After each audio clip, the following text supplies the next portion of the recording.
আসসালামু আলাইকুম ভিউয়ার্স, আপনাদের মাঝে চলে আসলাম আমার নতুন একটি ভিডিও নিয়ে। তো আজকে সকাল সকাল চলে গিয়েছিলাম আমার বেগুন খেতে। আমাদের এই জমিটিতে মূলত লিচু গাছ লাগানো আছে, তার সাথেই সাথী ফসল হিসেবে বেগুন, পেঁপে ও অন্যান্য সবজি লাগানো আছে। এখানে প্রায় ৮০০টার মতো কাঁটা বেগুনের চারা লাগিয়েছিলাম। চারাগুলো বেশ লেট করে লাগিয়েছিলাম, যার কারণে অতিরিক্ত শীতে গাছগুলো বেশি বড় হতে পারেনি। তারপরও ছোট গাছেও আল্লাহর রহমতে বেশ ভালোই বেগুন ধরেছে। কিছু বেগুন আবার পাখিতে খেয়ে নষ্ট করে ফেলেছে। এটা নিয়ে আমি বেশি চিন্তিত নই, কারণ ওদের রিজিকেরটা ওরা খেয়েছে।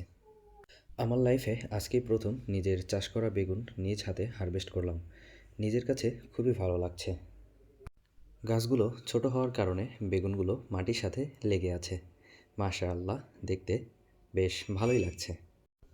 ৮ থেকে ১০টা গাছের বেগুন হারভেস্ট করেছি।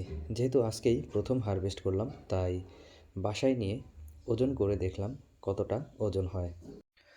তো ৮-১০টা গাছ থেকে প্রায় ১ কেজি ৭০০ গ্রামের মতো বেগুন হারভেস্ট করেছি।